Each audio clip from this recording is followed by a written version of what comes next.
나누겠습니다. 복음의 능력을 누리시길 바랍니다.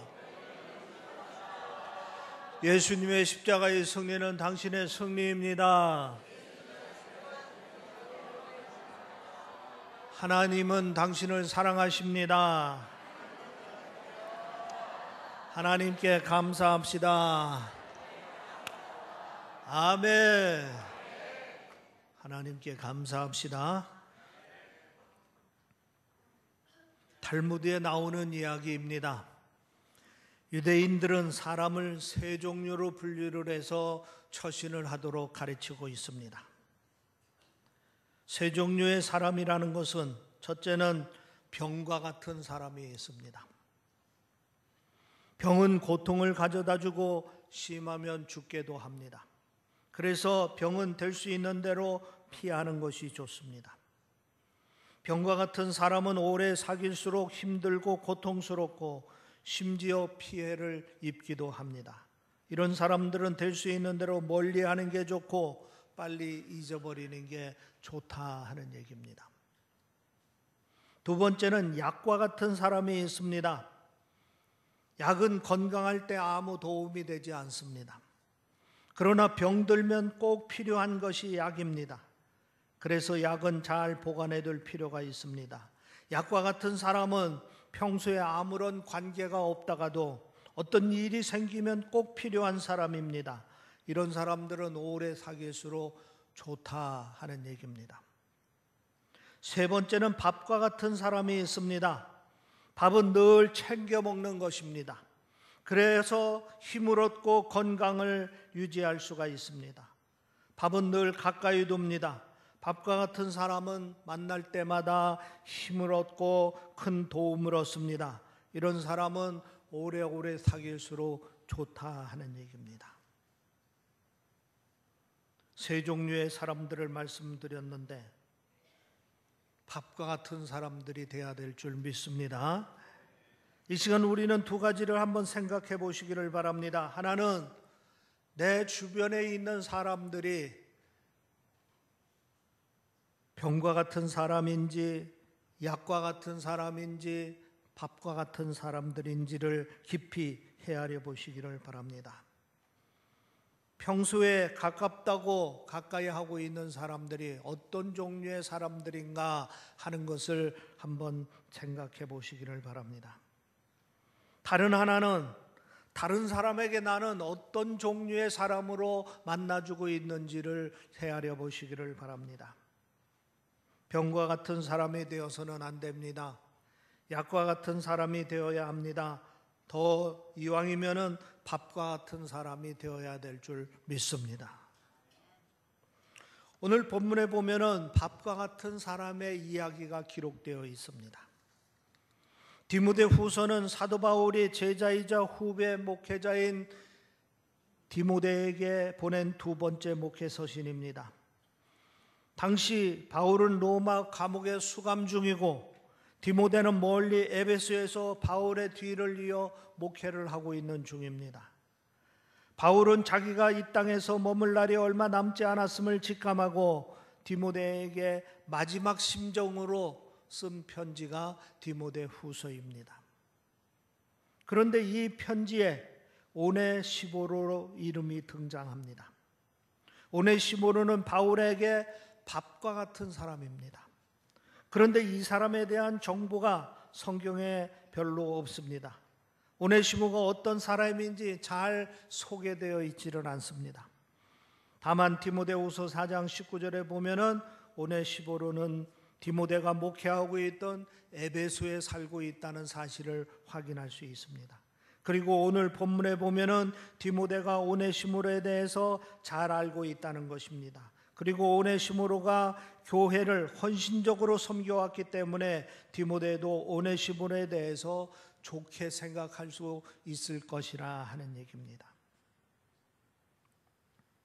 전설에 의하면은 성경에 기록된 내용이 아니고 전설에 의하면은 오네시모로라 하는 사람은 이제 디모데라 하는 사람 빌립보라 하는 사람의 집에서 노예 생활을 하던 사람인데 몰래 도망 나와서 생활하던 방랑객 중에 한 사람입니다. 그런데 그가 예수를 믿고 하나님을 잘 섬겨서 하나님의 사람으로 바울에게는 귀중한 사람으로 대두된 사람이라 하는 얘기입니다. 오늘 본문 16절에 보면 이렇게 기록되어 있습니다. 원하건대 주께서 오네시보로 집에 긍휼을 베푸시옵소서. 그리고 18절에 비슷한 내용이 기록되어 있습니다. 원하건대 주께서 그로 하여금 그날 주의 긍휼을 입게 하여 주옵소서. 사도 바울이 오네시모의 집을 축복한 내용입니다. 오네시모의 집에 하나님의 긍휼이 많이 베풀어지기를 간구하는 그러한 축복의 내용인 것입니다. 그러면은 오네시모로는 바울에게 어떤 사람이기에 이렇게 축복을 해 주었는가? 도대체 오네시모로가 바울에게 어떻게 했기에 그토록 마음 깊이 기억하고 그 가정을 위해 축복을 하고 있는 것인가 하는 것을 오늘 본문 중심으로 살펴보도록 하겠습니다. 이 점이 우리에게 소중한 신앙적인 도전을 주고 있습니다. 오늘 본문 16절 말씀 보겠습니다. 그가 나를 자주 격려하고 라고 말씀하고 있습니다. 그가 나를 자주 격려하고, 오네시모로는 바울을 격려해 주었다 하는 얘기입니다. 바울은 오네시모에게 자주 격려를 받았다 하는 말씀입니다. 여기서 격려해 주고라는 말을 원어로 찾아보면은 아나푸시코라 하는 단어를 쓰고 있는데, 이 아나라 하는 접두어와 푸시코라는 동사가 합해진 말입니다. 아나라는 말은 위로 또는 한가운데로라는 뜻이고, 푸시코라는 말은 식히다, 차갑게 하다라는 말입니다. 그러니까 이 말의 원뜻은 뭐냐? 마음을 시원하게 해주는 사람이다 하는 뜻입니다. 그러니까 오네시모로는 사도 바울의 마음을 시원하게 해주는 사람이다, 이렇게 소개하고 있는 것입니다. 바울은 지금 로마 감옥에 수감되어 있습니다. 당시 문헌을 연구해 보면은 지금 사도 바울은 두 번째 로마 감옥에 수감된 것입니다. 첫 번째 수감되었을 때는 수감이라기보다는 연금이라 할 정도로 생활했습니다. 누구와도 자유롭게 만날 수 있고, 허락받으면은 가까운 곳도 왕래할 수 있고, 또 그러다가 황제를 만나서 풀려났습니다. 그런데 사도 바울이 두 번째 체포되어 수감되었을 때는 이제는 본격적인 옥에 구금이 된 것입니다. 상황이 지난번과는 많이 달랐습니다. 이번에는 풀려날 가능성도 거의 없습니다. 오히려 멀지 않아 내가 순교를 당하지 않을까 하는 그러한 직감적인 절망감을 느끼는 그러한 순간입니다. 사도 바울 역시 인간인지라 크게 낙심되어 있었습니다. 나이가 늙어 기력도 쇠락해 있고, 가족도 없고, 자주 면회 오는 사람도 없고, 무엇보다도 마음이 답답했을 때입니다. 이런 차에 오네시모로가 자주 사도 바울을 찾아와서 곁에 있어줬습니다. 그리고 격려의 말을 했습니다. 사도 바울의 그 답답했던 마음을 시원하게 해주었습니다. 새로운 힘을 얻게 했습니다. 큰 격려를 받게 했던 것입니다. 이제 언제 죽을지 모르는 불안한 마음과 절망감에 쌓여있는 사도 바울에게 오네시모로가 수시로 찾아와서 저를 위로하고 격려해 주었다 하는 그런 얘기입니다. 한 어머니가 유치원 선생님을 찾아뵈었습니다. 유치원 선생님이 아이에 대하여 이렇게 얘기합니다. 아드님은 너무 산만해서 한시도 가만히 있지를 못합니다. 단 3분도 진득이 앉아있지를 못합니다. 돌아오는 길에 이 어머니는 아들에게 말합니다. 선생님께서 의자에 3분이나 앉아있다고 말씀하시더라. 너는 원래 1분도 의자에 진득이 앉아있지 못하잖아. 다른 엄마들이 다 부러워하는 눈치였다. 그날 아들은 평소와 달리 투정 부리지 않고 밥 2공기를 뚝딱 먹어치웠습니다. 시간이 흘러 이 어머니가 아들 초등학교 선생님을 찾아뵀습니다. 선생님이 걱정하면서 이렇게 말합니다. 아드님 성적이 반에서 22등 꼴찌입니다. 무언가 특단의 조치를 해야 될 것 같습니다. 어머니는 속이 탔습니다. 그렇지만 아들에게 이렇게 말했습니다. 선생님 말씀이 너는 가능성이 있는 아이라고 하더라. 조금만 노력하면은 21등을 제칠 수 있다고 하더라. 아들은 얼굴이 환하게 바뀌면서 책상으로 달려갔습니다. 다음 날 학교 갈 때도 다른 날보다도 일찍 나갔습니다. 세월이 흘러 어머니가 아들이 고등학교 선생님을 만나 찾아뵙습니다. 선생님은 퉁명스럽게 말씀합니다. 아드님이 명문대학에 들어가는 것은 어려울 것 같습니다. 어머니가 실망스럽지만 아들에게 이렇게 얘기했습니다. 선생님 말씀이 너는 조금만 더 노력하면은 명문대학에 들어갈 수 있다고 말씀하시더라. 아들아, 힘을 내라. 아들은 결국 명문대학에 합격을 했습니다. 아들이 합격 통지서를 받아들고서 어머니에게 달려왔습니다. 그리고 엉엉 울면서 어머니 손에 합격 통지서를 쥐어주고는 이렇게 말합니다. 엄마, 제가 머리가 좋지 않은 아이라는 것은 잘 알고 있어요. 그러나 엄마의 격려가 오늘 저를 만들었습니다. 엄마의 정말 고맙습니다. 정말 사랑합니다. 엄마의 격려가 자기를 이렇게 만들어줬다 하는 얘기입니다. 그렇습니다. 격려는 답답한 사람의 마음을 시원하게 해줍니다. 주저앉아 있는 사람을 일으켜줍니다. 절망 가운데 있는 사람에게 새 힘을 줍니다. 그리고 그 격려와 사랑이 그 사람의 마음속에 오래 기억에 남습니다. 여러분, 격려하는 사람이 되시기를 바랍니다. 다른 사람의 마음을 시원하게 해주는 사람이 되시기를 바랍니다. 이런 것이 믿음의 사람들이 이웃을 사랑하는 구체적인 사랑 가운데 하나인 것입니다. 그 다음에 두 번째, 오늘 본문 16절 말씀에 보면 이렇게 기록되어 있습니다. 내가 사슬에 매인 것을 부끄러워하지 아니하고. 오네시모로는 마지막까지 사도 바울의 편이 되었다 하는 이야기인 것입니다.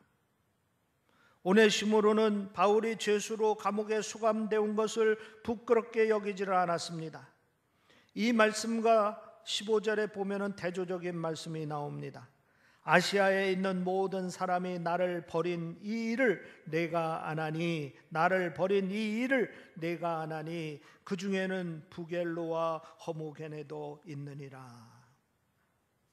아시아에서 복음을 전해 알게 된 사람들이 사도 바울이 로마 군인에게 체포되자 바울에게 등을 돌렸습니다.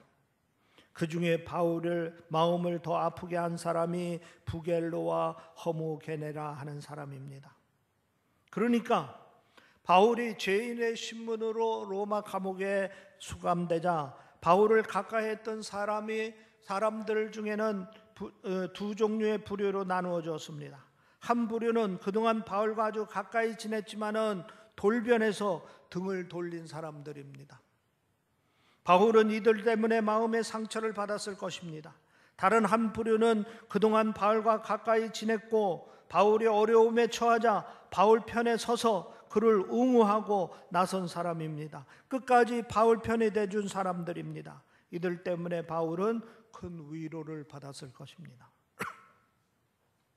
진정한 친구는 어려움을 당할 때 알 수 있다고 합니다.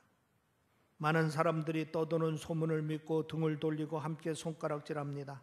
그러나 진정한 친구는 떠도는 소문보다 그 사람을 믿고 기다려주고 그리고 편이 되어줍니다. 내가 아는 그 사람은 그런 사람이 아니야. 행여 그렇다 하더라도 그렇게 할 수밖에 없는 속 사정이 있을 거야. 조금 기다려보자. 그리고 그 사람 이야기를 들어보자. 이렇게 믿어주고 옹호해주는 사람, 그 사람이 진정한 친구인 것입니다. 우리는 사람을 믿어주기보다는 떠드는 소문에 귀를 기울이는 경우가 많습니다. 그래서 가뜩이나 오해를 받아 어려운 사람을 더 어렵고 힘들게 만드는 경우가 있습니다.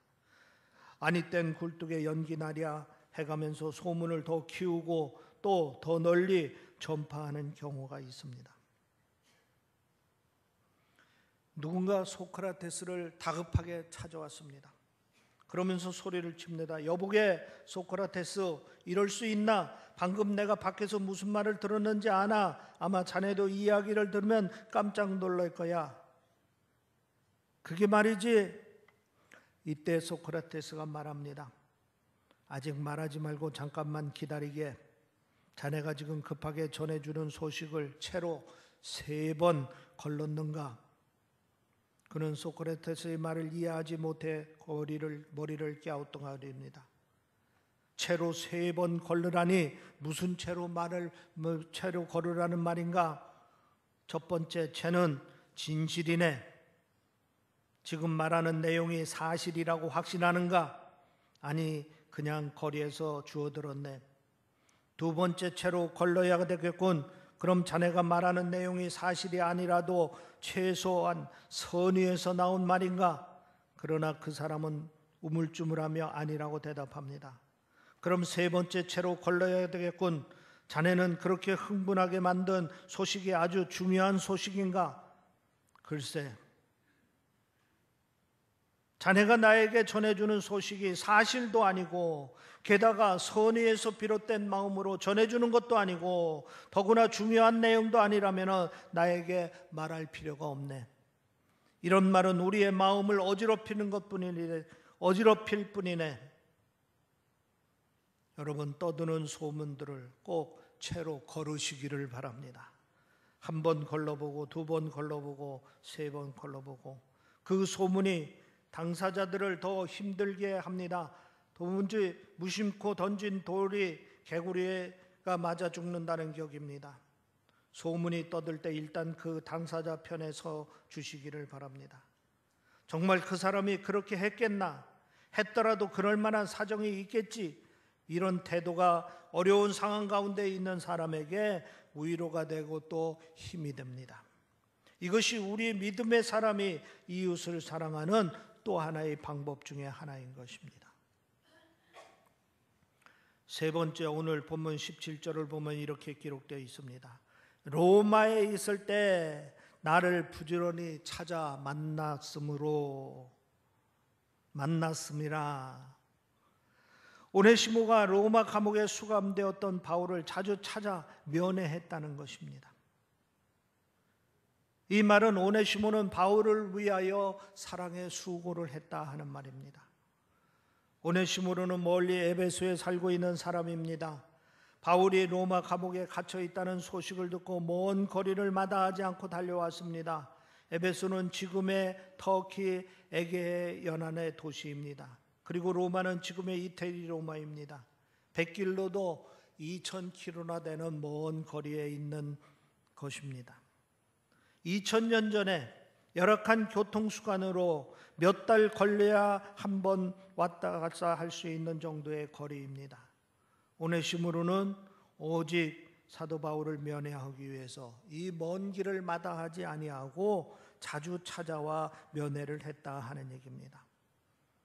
또 당시 죄의 수를 면회한다는 것은 결코 쉬운 일이 아닙니다. 그런데 본문에 보면은 부지런히 찾았다 하는 말을 보면은 오네시모로는 바울을 찾아 면회하기 위하여 큰 수고를 아끼지 않았다 하는 말입니다. 사도 바울은 이런 오네시모의 사랑의 수고에 큰 감동을 받았습니다. 힘들고 어려운 감옥 생활을 견딜 수 있는 큰 힘이 되었습니다. 믿음을 지키고 마지막까지 순교할 때까지 달려갈 수 있는 힘을 얻었던 것입니다. 여러분, 헨리 포드, 자동차의 아버지라 불리는 사람을 잘 알 겁니다. 그가 자동차를 만들 수 있는 데는 아내의 사랑의 수고가 있었다고 합니다. 헨리 포드가 젊은 시절 직장에서 퇴근하면 곧바로 낡은 창고를 개조한 연구실에서 자동차 연구로 밤을 지새우곤 했습니다. 다른 가족들과 동네 사람들은 그를 비웃었습니다. 그러나 아내만은 그를 믿어주었습니다. 아내는 늦은 밤 연구실에 찾아 석유 램프에 불을 밝혀주었습니다. 그리고 당신은 꼭 성공할 거야. 언젠가는 당신의 꿈을 이룰 거야. 하고 격려를 해 주었습니다. 더 중요한 것은 남편이 밤늦게 연구실에서 연구할 때 아내는 기도실에서 남편을 위하여 밤늦게까지 기도를 했다 하는 것입니다. 결국 헨리 포드는 오랜 연구 끝에 자동차를 발명하게 됩니다. 그리고 큰 성공을 거두게 됩니다. 한 노년에 한 언론사 기자가 와서 인터뷰하면서 이런 질문을 했습니다. 만일 당신이 다시 태어난다면 무엇이 되고 싶습니까? 포드가 이렇게 대답했다고 합니다. 아내와 함께 할 수 있다면 무엇으로 태어나도 나는 좋습니다.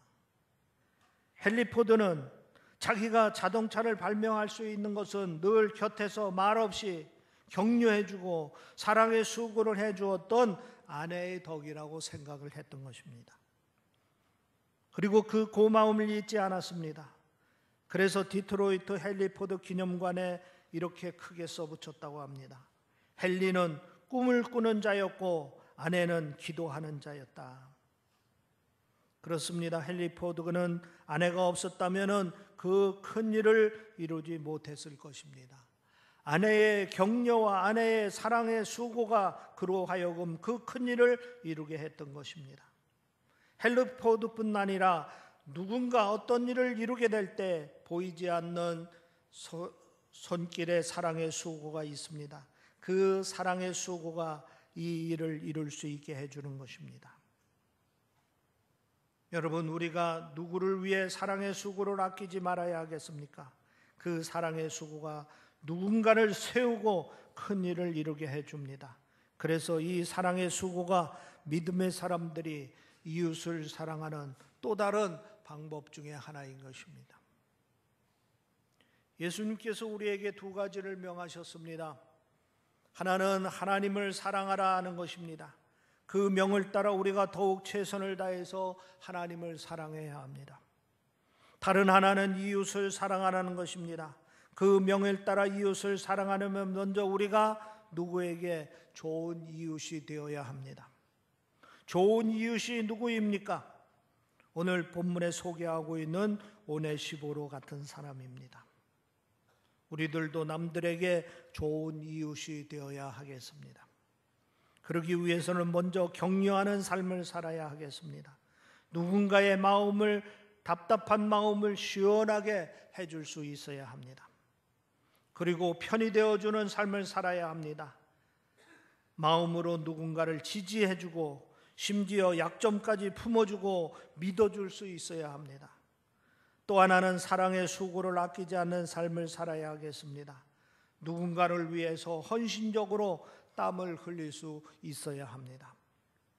여러분의 인생에 좋은 이웃이 많고 좋은 영향력을 끼치는 인생이 되기를 주님의 이름으로 축원합니다. 기도하겠습니다. 하나님